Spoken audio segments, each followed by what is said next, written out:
7h, 10h sur Radio Courtoisie, ligne droite, Maud Koffler. On a beaucoup parlé de liberté d'expression ces dernières heures, notamment sur les plateaux de CNews, mais dans l'hémicycle de l'Assemblée nationale aussi, ce sujet a fait débat puisque le projet de loi visant à lutter contre les dérives sectaires a été voté, incluant le fameux article 4 initialement retiré du texte. Que dit cet article ? C'est le premier sujet de ce grand entretien avec notre invité Nicolas Dupont-Aignan. Bonjour. Bonjour à vous tous. Vous êtes député de l'Essonne et président de Debout la France et hier vous vous êtes exprimé au sujet de ce projet de loi de lutte contre les dérives sectaires de l'article 4 de ce texte. Expliquez-nous de quoi il s'agit et pourquoi selon vous notre liberté est-elle en danger ? Tout simplement parce que cet article 4 va criminaliser la liberté d'expression et notamment, ce qui est incroyable, la liberté scientifique et punit d'emprisonnement 1 an et de 30 000 à 45 000 euros d'amende, toute personne qui provoque, mais le terme provoque n'est pas expliqué, qui provoque à l'abstention d'un soin thérapeutique ou prophylactique, c'est-à-dire, ou alors qui incite à prendre un soin, un traitement alternatif, comme on dit. Cela veut dire quoi, en fait ? Cet article prétend lutter contre les sectes, mais en vérité, il a été mis dans ce projet de loi, mais il ne cherche pas à lutter contre les sectes. Olivier Véran, en séance, l'a avoué. Cet article est pour faire taire des personnalités comme le professeur Raoult, c'est-à-dire des personnes qui, à un moment donné, émettent un doute sur un traitement médical, émettent un doute sur un état de la science et proposent peut-être un autre médicament. Cela veut dire, en fait, que c'est un règlement de compte, cet article 4. C'est un règlement de compte pour créer, imposer par le pénal, une science d'État. Une science d'État. Or, le principe même de la science, c'est que c'est une confrontation d'idées, c'est une série de doutes, c'est une avancée. Ce qui était vrai hier est faux aujourd'hui. Sinon, Galilée, Pasteur et les autres n'auraient jamais pu exister. Mais il y a beaucoup plus grave encore. Cet article de loi aurait empêché, par exemple, Irène Frachon, la célèbre médecin qui a dénoncé le scandale du Mediator, d'exister. Elle aurait été tout de suite en prison. Vous n'auriez jamais pu l'inviter dans votre radio, parce que vous aussi, vous êtes puni de la même peine d'amende si vous invitez quelqu'un qui émet un doute scientifique. Elle n'aurait jamais pu s'exprimer sur les réseaux sociaux. Vous voyez la gravité de cette situation. Ouais. C'est vraiment une censure. C'est le retour à l'ère soviétique. C'est-à-dire qu'il y a une science d'État. Alors, Florian Philippot, nous avions ce matin sur notre antenne déploré l'absence de nombreux députés à ce vote. Vous avez pu le constater aussi, j'imagine. C'est quoi ? Ils se sentent pas concernés par ce sujet ? C'est de la lâcheté ? C'est de l'indifférence ? Je ne crois pas. Oui, certains, mais je pense une minorité. En vérité, mardi, d'abord, il faut rappeler que le Conseil d'État qu'on n'aime pas, avait déclaré quand même cet article liberticide, inutile et pas proportionnel. Ensuite, il faut rappeler que le Sénat a supprimé cet article parce qu'il porte atteinte à la liberté d'expression scientifique et donc médicale. J'ai oublié de le dire tout à l'heure. Cela veut dire, par exemple, qu'il n'y a plus de liberté de prescription d'un médecin. Il n'y a plus de liberté de chacun de disposer de son propre corps, puisque vous n'avez plus le droit d'émettre un avis divergent. Bon, bref, je reviens à la question que vous me posez. Le Sénat avait voté contre. Nous, l'Assemblée, mardi soir, on a voté contre. Et le gouvernement a organisé un nouveau vote, et il y a dû y avoir des tractations, car tout à coup, des groupes politiques dont certains députés avaient voté pour, je pense aux écologistes, avaient voté contre, pardon, je pense aux écologistes, ont tous voté pour. Ouais, donc la Macronie s'est appuyée d'abord sur les socialistes et sur les écologistes, qui ont voté pour, ou qui se sont abstenus, ou qui ne sont pas venus. Et puis, alors grande surprise, il y a eu 2 groupes qui ont disparu, qui se sont évanouis. C'est le groupe communiste. Il n'y a pas eu un présent du groupe communiste en séance, comme par hasard. Et c'est le groupe Lyot, vous savez, les centristes de Courson, qui avaient été courageux au moment de la réforme des retraites. Et là, ils se sont évanouis. Il y a eu un seul vote contre. C'était une consigne, selon vous, ça ? C'est pas possible que ce soit pas une consigne. Ou c'est Ponce Pilate. Je me lave les mains, mais sachant très bien ce que je fais. Et puis, j'ai pas fini, il y a eu les groupes qui ont voté contre, mais où il y a eu quand même des abstentions, enfin plus exactement des absents. Ouais. France Insoumise a voté contre, mais il y a eu une vingtaine d'absents. Le Rassemblement national a voté contre à 63 voix, mais il y a eu une vingtaine d'absents. Et le pire de tous, c'est les Républicains, où il y a eu 24 contre et 36 absents. Ah oui. Donc, si vous voulez, moi j'accuse le gouvernement vraiment de forfaiture, parce que c'est abominable ce texte. Il ne faut pas oublier que demain, ce genre de texte peut venir sur autre chose. Demain, ça sera sur l'écologie. Après-demain, ça sera sur le genre. Oui, on peut tout interdire. Oui. Ah ben, c'est pas interdire, c'est faire peur. Oui. Non, mais vous voyez ce que je veux dire. C'est en fait faire peur, juridicialiser tout, et une pensée, une police de la pensée. Et donc, moi, ce que je regrette, c'est que face à un gouvernement qui est prêt à tout, on ait des oppositions très fragiles, cyniques pour certaines, complices pour d'autres, et nous avons été un certain nombre à nous battre, malheureusement pas assez.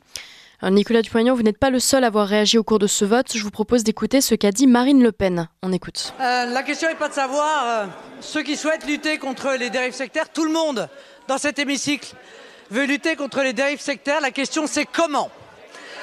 Et doit-on prendre le risque de toucher aux libertés publiques et particulièrement, il faut bien le dire, à la liberté d'expression qu'on doit toujours préserver dans toutes circonstances et y toucher avec une main qui tremble. Vous arrivez là-dedans avec des gros sabots. Et en réalité, votre texte représente un danger. Le Conseil d'État vous l'a dit.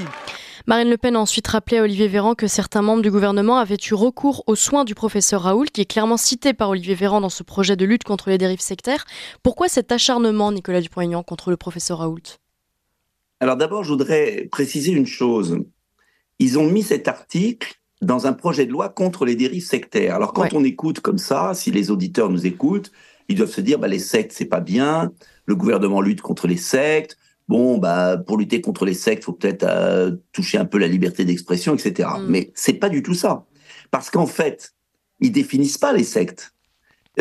D'ailleurs, c'est Emmanuel Macron qui a reçu en grande pompe Tom Cruise en 2018 de l'église de Scientologie. C'est Emmanuel Macron qui a laissé s'installer un centre de formation de Scientologie en face du Stade de France. Donc, ils luttent pas du tout contre les sectes. Ils font semblant de lutter contre les sectes, mais en fait, c'est pour cibler des gens qui ne pensent pas comme eux. Et ce qui est très intéressant, c'est que Madame la ministre, je ne sais même pas son nom, Agresti, Roubache ou un nom comme ça, la ministre, ainsi que Monsieur Véran, dans leur discours, ont dérapé. Et ils ont dit, la dérive sectaire, ça peut être des groupes religieux, c'est aussi les sphères complotistes qui prospèrent sur la toile. Et Monsieur Véran a dit, le professeur Raoult, c'est comme Raël, c'est-à-dire un gourou, et donc il faut le faire taire. Mais vous vous rendez compte ce que ça veut dire ? Ça fait peur. Ça fait très peur. Ça veut dire quoi ? Ça veut dire qu'en fait, ils n'ont pas accepté d'avoir été obligés, ils n'ont pas accepté que pendant la crise Covid, il y ait eu des voix libres qui aient d'une part dit les injections ne permettent pas de bloquer le virus et n'empêchent pas la transmission. Et deuxièmement, il y a des effets secondaires. Et troisièmement, il y a des traitements alternatifs. Hydroxychloroquine, ivermectine, qui existent dans le monde entier. Ils n'ont pas accepté ça. Et en fait, si vous regardez la loi, elle est totalement, le paragraphe, l'article 4, il est rédigé sur l'affaire du Covid. Et moi, ce qui m'inquiète beaucoup, c'est que cette loi est faite pour, s'il y avait un nouveau virus, nous imposer un traitement sans le libre arbitre des médecins et des patients. Or, je rappelle que dans la Déclaration des droits de l'homme, la loi Kouchner, chaque être humain dispose de son propre corps. J'ajoute, dernier point, qu'il ne s'agit même pas simplement de nous imposer un traitement curatif. Il s'agit pour des gens bien portants d'exclure des traitements. C'est-à-dire, vous êtes bien portant, vous avez envie de faire de l'acupuncture, vous avez envie de prendre de l'homéopathie, vous avez envie, etc. Vous êtes bien portant, qu'on vous laisse tranquille. Non, vous n'avez pas le droit. Donc, c'est complètement hallucinant ce qui se passe. Et encore une fois, je ne suis pas quelqu'un qui verse dans les médecines ésotériques, pas du tout. L'acupuncture est reconnue depuis 1000 ans en Chine, l'homéopathie existe, il y a des disciplines, il y a des chaires en France. Madame Buzyn avait voulu l'interdire. Donc ça veut dire que derrière, il y a qui ? Vous avez tout compris. Il y a l'industrie pharmaceutique qui ne veut pas qu'il y ait le moindre doute sur ces produits. Et c'est gravissime, parce que ça veut dire que des scandales sanitaires, comme il y a eu sur le Mediator, la Dépakine, le Levothyrox, tous ces scandales sanitaires ne pourraient plus exister. Ouais. Ne pourraient plus exister. Vous l'avez dit tout à l'heure, le Conseil d'État a alerté sur les dérives de ce projet de loi précisément, mais c'était une alerte pour rien. Alors que faut-il en conclure à l'heure où le Conseil d'État se manifeste une nouvelle fois dans un contexte de lutte pour le pluralisme? C'est plutôt cocasse. Ah bah alors là, c'est cocasse. Alors d'abord, deux choses. Il va y avoir une commission mixte paritaire. Les Français commencent à entendre parler de ces trucs-là. C'est-à-dire entre le Sénat qui a supprimé l'article et l'Assemblée qui l'a rétabli, il va y avoir une discussion et on va voir ce qui sort. Et puis ensuite, on pourra saisir le Conseil constitutionnel. Mais le problème avec le Conseil constitutionnel, vous le connaissez, c'est qu'il est très politisé et qu'il avait accepté, vous vous souvenez, le confinement, l'enfermement des Français. Et en même temps, il libère des délinquants et des terroristes. Donc, bon. Alors après, comment on peut faire ? Je pense qu'il faut une grande mobilisation politique. C'est tout l'enjeu. Il faut une mobilisation politique. Il faut que les gens comprennent ce qui est en route. C'est un rouleau compresseur. Et c'est de même nature que ce qui apparaît pour CNews sur le pluralisme, qui est complètement délirant. C'est-à-dire qu'on va demander l'appartenance politique des chroniqueurs et des journalistes, on va les ficher. Mais on le fait, c'est curieux, que pour les journalistes qu'on pense être de droite. Mais en revanche, France Inter, qui ne respecte pas le pluralisme politique des hommes politiques, moi j'ai 0% d'antenne sur France Inter. 0. L'Arcom a mis en garde France Inter, a délibéré sur mon cas. France Inter n'obéit pas, leur envoie un bras d'honneur. Et si on prend tous les chroniqueurs politiques des chaînes du service public, alors là, ils vont avoir des ennuis aussi. Donc vous voyez bien que, en fait, nous avons un pouvoir finissant, impopulaire, qui n'a plus que la censure pour se maintenir. C'est ça la réalité. Alors, on a amorcé le sujet, on en parlait ce matin avec Robert Ménard, le cofondateur de Reporters sans frontières, qui s'est ému de ce recul de la liberté de la presse. On se souvient des pancartes « Je suis Charlie », on se souvient de toutes ces bonnes intentions, de cette large ouverture d'esprit. Qu'est-ce qui justifie, en tout cas, qui explique cette chute de la liberté de la presse aujourd'hui ? Alors, il y a deux choses pour moi, enfin trois choses. Il y a d'abord que c'est un pouvoir finissant qui est de plus en plus impopulaire, et c'est le propre de tous les régimes impopulaires que de durcir, pour pas qu'on voit leur échec. Le deuxième point, c'est une logique 68 art. N'oubliez pas que tous ces gens étaient staliniens. Ils ont été staliniens, leurs parents. Ils ont été maoïstes. Ils ont approuvé le génocide au Cambodge. Ils pensaient que Solzhenitsyn était un monstre. Simplement, la grande différence, et j'en parlais hier avec ma femme, la grande différence, c'est que ces gens-là ne tenaient pas la télévision. Si vous voulez, les maoïstes, les staliniens, les avocats des Khmers rouges, ils tenaient les journaux.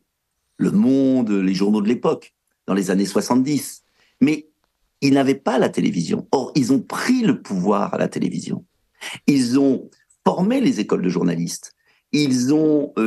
et puis, vous le savez bien, vous êtes une jeune journaliste, et je pense que vous avez dû être très malheureuse dans les écoles de journalistes, parce que c'est le règne de la pensée unique, de l'inculture, du rejet systématique de toute spiritualité. Donc, en fait, ce sont des robots incultes. Et c'est le roman d'Orwell. C'est Orwell. C'est une orwellisation de la société française. Alors, qu'est-ce qu'on peut faire ? Je pense qu'il y a plusieurs choses à faire. Il ne faut pas s'avouer battu. Il faut se battre partout, parce qu'on est majoritaire et ils nous font croire qu'on est minoritaire. Il faut que les gens qui m'écoutent se disent bien qu'on a besoin d'aide. Alors, ils aident qui ils veulent. Ils aident d'abord Radio Courtoisie.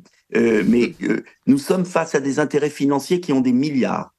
Et nous, je pense que nos soutiens ne comprennent pas qu'on a des centimes. Donc, il faut aider tous ceux qui se battent financièrement. Radio Courtoisie, les partis que vous voulez, le Debout la France si vous avez envie, mais qu'importe. C'est pas pour moi que je dis ça. C'est qu'il y a, je peux vous dire qu'à gauche, ils s'entraident. Les milliardaires de gauche aident beaucoup les ONG. Il y a tout un réseau, une tentacule. Donc, il faut que nous, on se réveille. On ne soit pas chacun dans nos chapelles. Absolument, et puis après, politique. Mais oui, et puis politiquement, pardonnez-moi, mais moi, écoutez, j'étais le premier en 2017 au second tour, et j'en ai pris plein la figure, à essayer d'unir les forces patriotes, et vous vous souvenez, mais j'ai toujours beaucoup de mal, parce que je trouve qu'il y a autant de listes, par exemple, aux européennes, que chacun dans son couloir, que c'est tellement dommage. Bon, bref, il faut unir nos forces. Nous sommes face à des gens sans scrupules, qui obéissent à des intérêts financiers colossaux. Et il faut unir nos forces. Ça, c'est vraiment très important, pas rester dans son coin. Ouais. Alors justement, on parle de cohésion, Nicolas Dupont-Aignan. Nous avons également reçu François Asselineau hier matin sur notre antenne, qui n'a pas vraiment développé ses réactions au sujet de votre appel à une alliance des souverainistes, mais qui, on l'a compris, n'est pas vraiment intéressé apparemment. Pourtant, vous partagez un certain nombre de valeurs communes, non ? Oui, mais écoutez, j'ai pris un principe en vieillissant lors des élections de 2022. Quand j'ai vu que Éric Zemmour et Marine Le Pen s'entretuaient verbalement, j'ai toujours dit je suis candidat au premier tour pour qu'il y ait le choix, mais pendant toute la campagne, je ne dirai jamais de mal de mes concurrents. Ouais. Ce sont des concurrents, ce ne sont pas des ennemis. Et on a payé très cher les mots maladroits des uns et des autres dans le passé.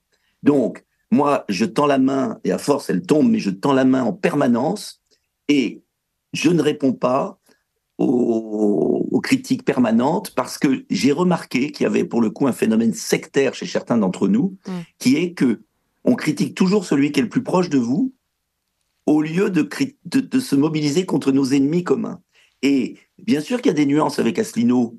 Asselineau pense qu'il faut faire le Frexit tout de suite. Moi, je pense que le Frexit, c'est une issue de secours, mais qu'avant le Frexit, il faut d'abord essayer d'avoir plusieurs pays, la Hongrie, l'Italie, et partir ensemble. Ouais. Bon, c'est une nuance. Partir ensemble ou partir seul, mais en tout cas, je veux en finir avec l'Union européenne. Voilà. C'est une nuance. On pourrait très bien être sur la même liste avec Philippot, avec Asselineau, avec Lassalle, une liste de rupture avec l'Union européenne. C'est la seule solution. Après, le moyen de la rupture, c'est accessoire quand même. Bon, moi je suis pour une rupture douce parce que je pense que les Français sont traumatisés par ce qu'ils ont entendu du Brexit et qu'il faut y aller. Et c'est pour ça que j'ai inventé le mot Bruxit, c'est-à-dire, c'est pas moi qui l'ai inventé d'ailleurs, c'est Philippe de Villiers. Philippe de Villiers disait Bruxit, c'est-à-dire chassons Bruxelles, reprenons le pouvoir à quelques pays qui veulent le reprendre et faisons une belle Europe des nations où chaque pays est souverain. Bon. François Asselineau pense qu'il faut partir tout seul, et il a peut-être raison, je ne sais pas. En tout cas, moi, je pense qu'il faut d'abord essayer à plusieurs avant d'être seul. Ouais. C'est une nuance. Eh bien, il ne veut pas faire de liste commune à cause de ça. C'est absurde. Parce que si on n'est pas capable entre nous de se rassembler, mais comment les Français vont se rassembler eux-mêmes ? Vous voyez ? Donc, il y a un long chemin, mais vous savez, alors j'espère pas finir comme lui, mais Jean Moulin avait été chargé par le général de Gaulle de réunir les mouvements de résistance. Ouais. Il en est mort, le pauvre, parce qu'il y a eu une trahison. Et c'est abominable quand vous y pensez. Mais le Français a beaucoup de mal à comprendre que pour gagner, il faut être ensemble. Et il peut y avoir des nuances. C'est pas grave, parce que je préfère une petite nuance avec Asselineau, Philippot ou d'autres qu'un grand choc avec mon pays qui disparaît sous mes pieds. Notre pays disparaît sous nos pieds. Et on a une responsabilité historique. Voilà. Alors, on verra où on en sera. J'ai encore un mois pour essayer de rassembler tout ça, et puis on verra. Hein. On va tout faire, en tout cas. Mais le vrai enjeu, je vais vous dire, pardonnez-moi de le dire, il y a les européennes. C'est d'envoyer des députés à Strasbourg. Oui. C'est bien pour tisser des liens avec les autres, etc. Mais il ne faut pas surévaluer. Il faut être honnête avec les Français. D'ailleurs, les Français ont très bien compris. Quel est le vrai enjeu ? C'est la présidentielle et ce sont les législatives. Et moi, ce qui m'inquiète beaucoup plus, parce que c'est beaucoup plus grave que les histoires d'Asselineau, Philippot, Dupont-Aignan et les autres, c'est que je regrette là aussi que les oppositions, ne votent pas une motion de censure contre ce gouvernement. Parce que, est-ce qu'on peut subir ce qu'on vit ensemble encore 3 ans ? Moi, je ne me résous pas à attendre 2027. Je pense que si les Républicains étaient courageux et votaient une censure, eh bien, le gouvernement tomberait, il y aurait une dissolution. Et là, je vais vous dire, Marine Le Pen, Zemmour, moi, et quelques républicains qui ne veulent pas de Macron, si on présentait des candidats communs, mais on a une majorité absolue dans le pays, et on gouverne dès maintenant, et on sauve le pays dès maintenant, ce qui n'interdira en rien à la présidentielle dans 3 ans qu'il y ait un nouveau combat. Ouais. Je ne comprends pas, vraiment, j'ai voté quasiment toutes les motions de censure.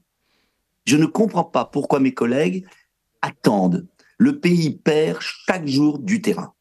On ne peut pas perdre une seconde.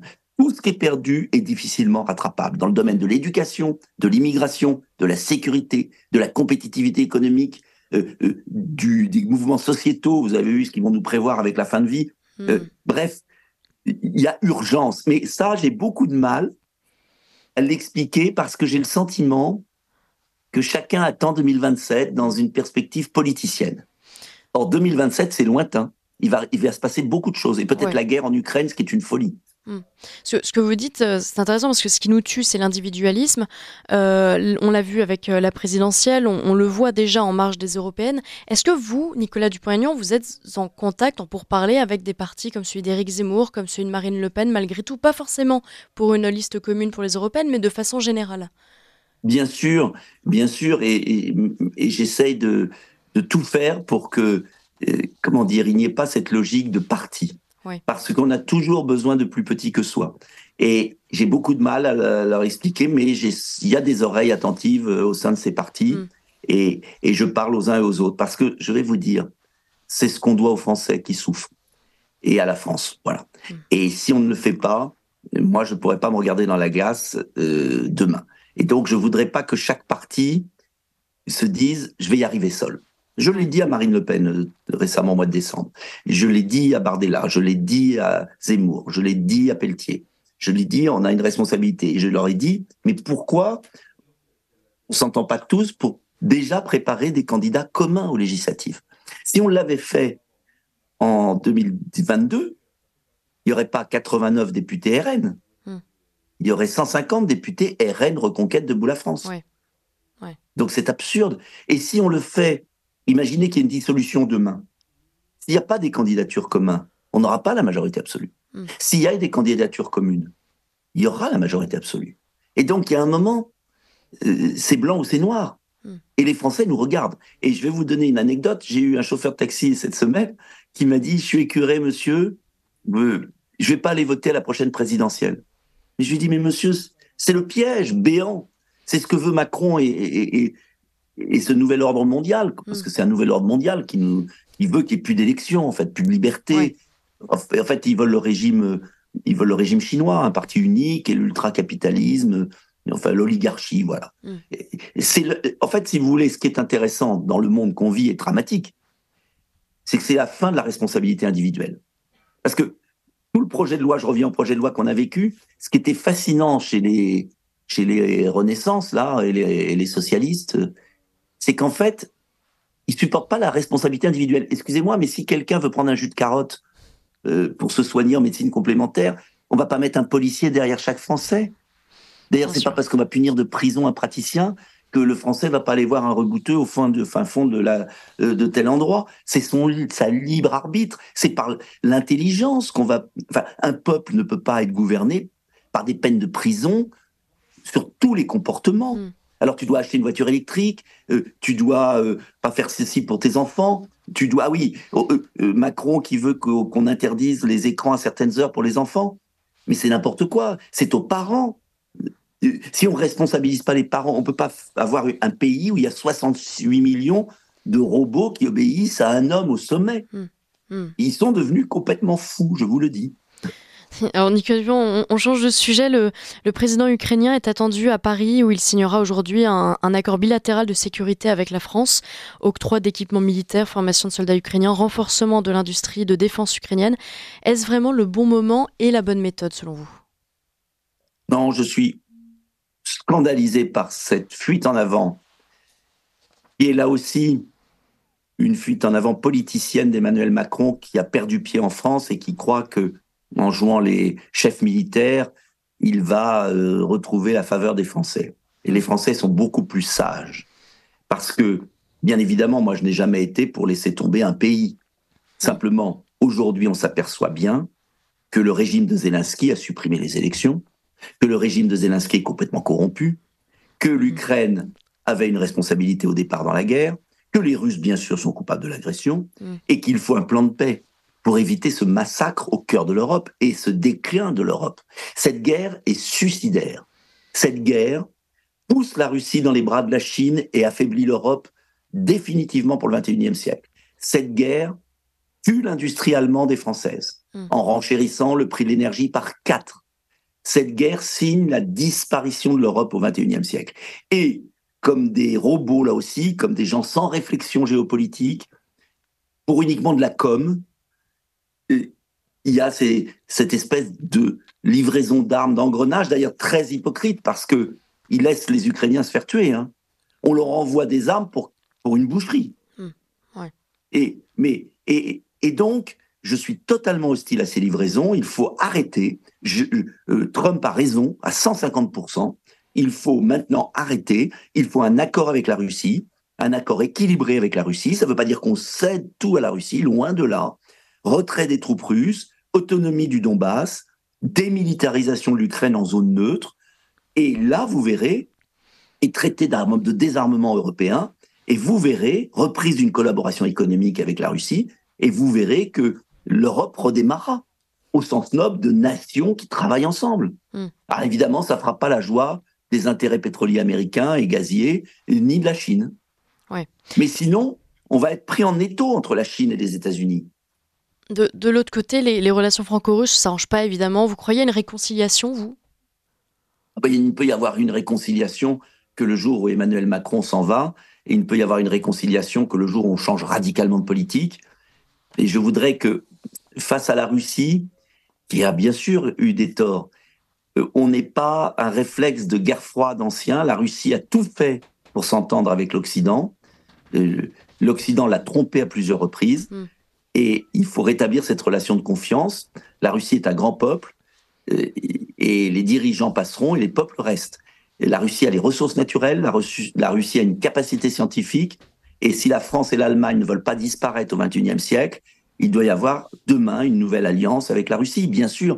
Et il y a eu des guerres fratricides avec l'Allemagne et nous nous sommes bien réconciliés.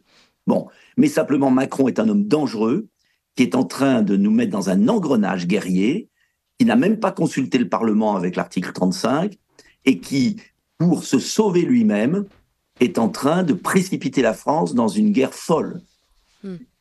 Il nous reste une petite minute, Nicolas Dupont-Aignan, très rapidement. Édouard Philippe a indiqué qu'il se préparait à l'élection présidentielle de 2027. Il l'a formulé hier. Événement ou non-événement ? Bon, tout le monde le sait. Vous savez, il y a de la concurrence entre Bayrou, Philippe, Attal et toute la bande.